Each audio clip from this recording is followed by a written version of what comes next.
Siphinde sikubingelele izangoma zezulu zixwayisa ngenye imvula engahle iphazamise kakhulu futhi ezingxenyeni zeKwaZulu-Natal ngalempela sonto kunokukhathazeka ngokuthi ukubuya kwemvula kungase kuphazamise inqubekela phambili eseyenziwe einhlelweni zokuphuculula isifundazwe kulandela izikhukhula nanku umhlahlo wesimo sezulu ogcwele noDixie.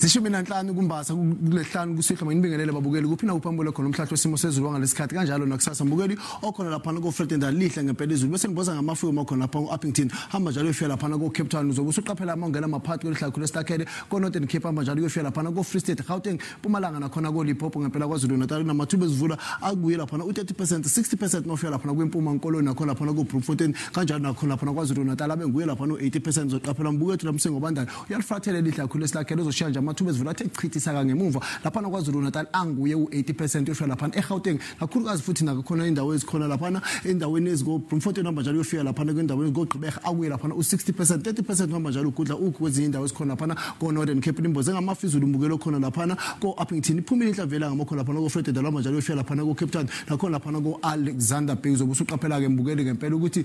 kanjani amazinga akho kushisa ke ngithi nje ba South African Weather Service mbukeli bayiqinisekisa semvula engikhuluma ngayo izukuye u80% sinamandla endaweni esikhona lapha eMpumalanga nkoloni ufika lapha KwaZulu-Natal kanjalo futhi nakusasa South African Weather Service mbukeli baqinisekisa ukuthi ezayimvula ezo80% zinamandla uyacela mfowethu usizo siqaphele isimo senjalo salo ngempela izulu bheka ayimbukethi kanjani amazinga akho kushisa njengoba ngikhuluma nawe nje kusihla KwaZulu-Natal azobe nguye u11 sofika lapha ku18 kanti ke eBethlehem anguye u19 eGauteng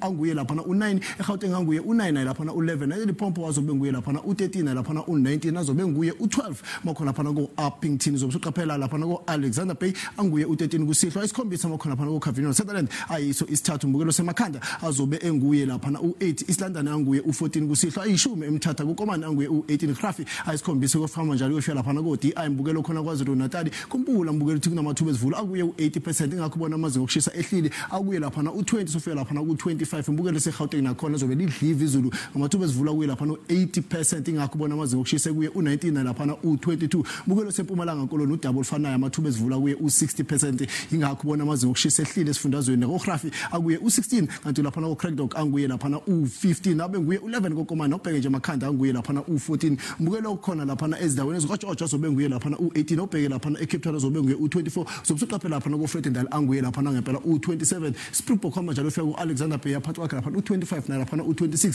Uppington izobe nguye lapha u26 Beaufort West azobe nguye u18 Kimberley hamba njalo ufika lapha kuBloemfontein nakhona amathuba ezivula kuye u60% amazinga okushisa aphathwa kwakhe lapha u20 nalapha u22 mina ngithi kilini onke emakhaya nkosithela umusa.